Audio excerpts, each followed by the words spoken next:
اس مسیح کی علامتوں میں جیسا کہ آپ نے فرمایا صرف حکم عدل کی نہیں، ایک دجال کی بھی علامت ہے. اس دجال کے قتل کا بھی ذکر ملتا ہے. تو مرزا غلام احمد صاحب قادیانی نے دعویٰ تو کر دیا کہ میں روحانی طور پر وہی مسیح ہوں، مگر کون سا دجال ہے جس کو قتل کیا، اور وہ دجال آیا بھی ہے کہ نہیں، یہ بحث اٹھے گی تو معاملہ حل ہوگا. اب آپ دیکھیے کہ دجال کی علامتیں رسول اللہ صلی اللہ علیہ وسلم نے کیا بیان فرمائی ہیں. ایک علامت یہ ہے کہ دیو ہیکل ایسا بڑا کہ اس سے بڑے حجم کا انسان کبھی کسی نے نہیں دیکھا. اس کا سر گویا آسمان سے باتیں کر رہا ہوگا اور کلاؤڈ لائن سے اوپر تک اس کا عروج ہوگا. ایک آنکھ اندھی یعنی دائیں آنکھ، اور بائیں آنکھ ایسی روشن کہ زمین کی پاتال تک کی خبر لائے گی، نیچے تک اترے گی. یہ وجود ہے دجال کا جو دنیا کو بے قابل ہوگا اور ان پر حکومت کرے گا. اس کی مزید علامتیں کیا ہیں جو حدیث میں ملتی ہیں، جب تک آپ ان کی طرف توجہ نہیں فرمائیں گے آپ دجال کو پہچان ہی نہیں سکتے. اول یہ کہ کیا خدا کی خدائی میں وہ تاریخ جو قرآن نے محفوظ کی ہے کہ آج تک اس قسم کی دیو مالائی کہانی پہلے بھی پیش ہوئی ہے؟ اگر یہ نہیں ہوئی سوائے طالوت علیہ السلام. ہاں عرض کرتا ہوں، دیو مالائی تب بنتی ہے اگر لفظاً اس کو یہی سمجھیں. اگر اس کی تہ میں پیغام پڑھیں تو یہ دیو مالائی کہانی بننے کی بجائے ایک عظیم الشان ایسی پیشگوئی بنتی ہے کہ جس کی مثال انبیاء کی تاریخ میں آپ کو دکھائی نہیں دے گی. ایک سیکنڈ.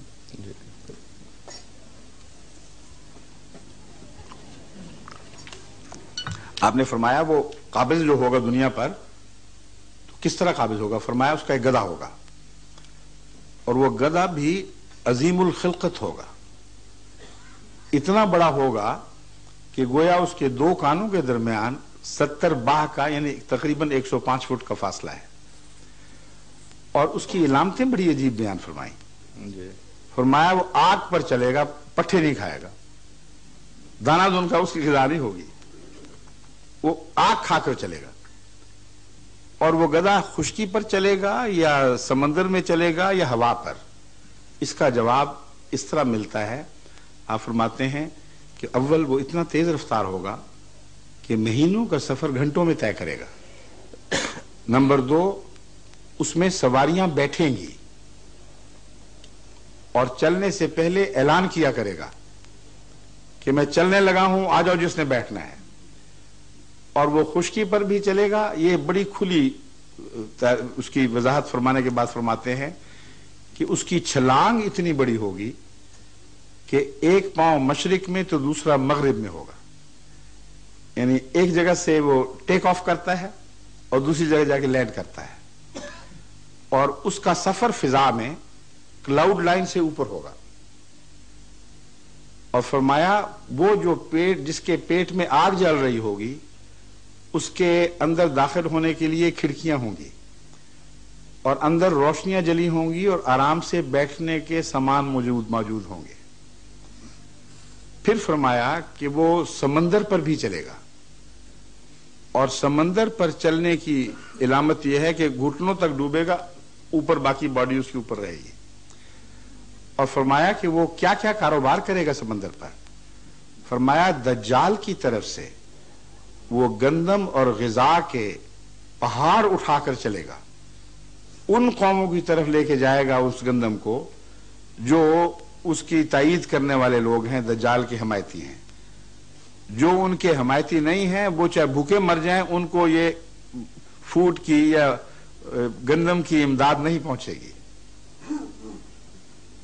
اب مجھے آپ بتائیے کہ کیا یہ لفظاً پیشگوئی پوری ہو چکی ہے یا تمثیلات کی بات تھی اور آپ کو سمجھ آنے لگ گئی ہے کہ دجال کون ہے اور یہ سواریاں کس کی ہیں؟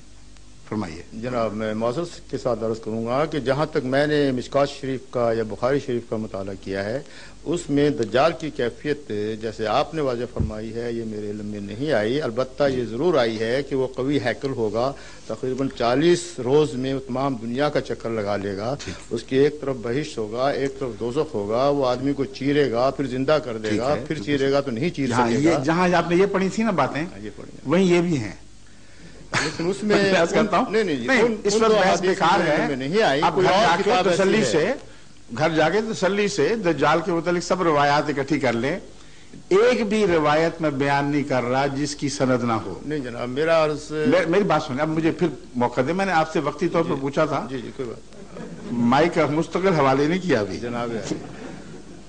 قصہ یہ ہے کہ یہ روایات جو دجال کے گدھے کے متعلق ہیں، اسے کہتے ہیں خرد دجال، یہ صرف پروفیسروں کے علم میں نہیں ہے، یہ عامت الناس کے علم میں ہے۔ خر دجال کا قصہ تو گھر گھر گلی گلی مشہور ہے کہ دجال کا ایک گدھا ہوگا جو آگ کھا کر چلے گا۔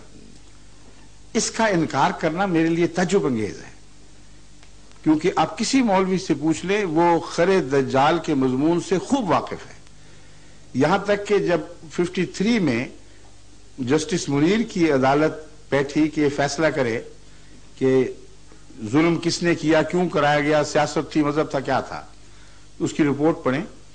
اس میں انہوں نے ایک موقع پر ایک شخص سے پوچھا کہ تم بتاؤ خر دجال آیا ہے کہ نہیں، اس نے کہا نہیں ابھی نہیں آیا۔ اس نے کہا دیکھو اپنے ساتھیوں پر غور کر کے دیکھ لو، ان میں تو نہیں کہیں، اور اس پر خوب کہکہا پڑا اور یہ ریکارڈ ہوئی ہے بات۔ تو خر دجال تو گلی گلی کا قصہ ہے۔ آپ تو پروفیسر ہیں، آپ کو علم ہونا چاہیے تھا، آپ نے تو وہ شعر مجھے یاد کرا دیا کہ پتا پتا بوٹا بوٹا حال ہمارا جانے ہے، جانے نہ جانے گل ہی نہ جانے، باغ تو سارا جانے ہے۔ دیکھیے جناب میں نے یہ جو روایت ہے یہ عام ہے، اس سے کوئی انکار نہیں کرتا۔ آج تک کوئی عالم دین ایسا نہیں جس نے میرا یہ جواب سن کر یہ چیلنج کیا ہو کہ دجال کے گدھے کا جو تصور آپ کھینچ رہے ہیں یا حدیث میں موجود نہیں ہے۔ میرا مقصد یہ نہیں تھا جناب، میرا مقصد یہ تھا کہ جہاں تک میں نے 2 مجموعہ احادیث جو پڑھا ہے بخاری شریف اور مشکات شریف میں، یہ واقعہ اس طریقے سے نہیں، ممکن ہے کوئی اور کتاب ایسی ہو جہاں سے آپ نے مطالعہ فرمائی ہو۔ نہیں میں ہر عالم کی بات کروں، مجھے اکیلا نہ آپ کریں یہاں۔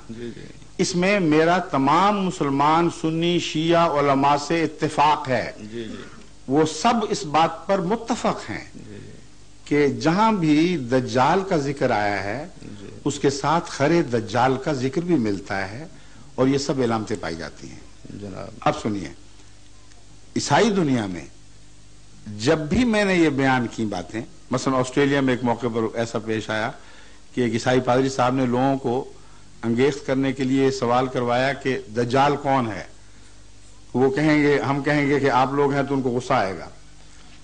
میں نے کہا دیکھیں میں آپ کو ابھی بتاتا نہیں کہ دجال کون ہے، میں اس کی علامتیں بتا دیتا ہوں، آپ مجھے بتانا کہ آپ سمجھے ہیں کہ نہیں۔ جب میں نے یہ حدیث پڑھنی شروع کی تو بیک آواز بول اٹھے کہ ہم سمجھ گئے۔ یہ سواریاں ہیں جو عیسائی قوموں نے ایجاد کی ہیں، اور ان کے 2 پہلو ہیں جو اس حدیث میں بیان ہوئے ہیں۔ ایک مذہبی پہلو یعنی دائیں آنکھ، اس سے وہ نہیں دیکھ رہے، خدا کا بیٹا بنا رہے ہیں، اور سوچتے بھی نہیں۔ سائنسیں انہوں نے اتنی غور سے پڑھی، پاتال تک نظر ڈالی کہ انسان اور بندے کا تخلیقی جوڑ تو ہو سکتا ہے، ابوت کا جوڑ نہیں ہو سکتا، اس لیے ایک آنکھ اندھی ہے بالکل، ایک آنکھ روشن ہے، یعنی دنیا کی علم کی آنکھ، جستجو کی آنکھ، حیرت انگیز کرنا میں۔ اور یہ جو دجال کا گدھا بننا خود ان عظیم کارناموں میں سے ایک ہے۔ فوڈ ایڈ جو دی جاتی ہے اس کا کوئی تصور بھی اس زمانے میں موجود نہیں تھا، لیکن رسول اللہ علیہ وسلم اس گدھے کو ماؤنٹین آف فوڈ لیے ہوئے پھرتا دیکھ رہے ہیں کہ وہ غریب قوموں کی طرف جا رہا ہے، مگر غربت کی وجہ سے نہیں، دجال کی حمایت کی وجہ سے۔ سرجری کی جو باتیں آج ہمارے سامنے آ رہی ہیں وہ حیرت انگیز ہیں کہ بدن کا ایسا کٹ جانا کہ وہ 2 نیم ہو جائے، اور اگر فوری طور پر اس کو جوڑ دیا جائے تو رگے ملا کر انہوں نے پھر اس کو زندہ کر دیا۔ تو یہ ساری آن حضرت صلی اللہ علیہ وسلم کی عظیم شان پیشگوئیاں ہیں لیکن ظاہر پر محمول کرنے سے یہ مسئلے حل نہیں ہوتے. اس کی کنہ کو سمجھیں تو صداقت رسول اللہ صلی اللہ علیہ وسلم کی تائید میں یہی دجال کی پیشگوئی ایک عظیم پیشگوئی بن جاتی ہے. بس اس دجال سے ٹکر مسیح موعود نے لینی.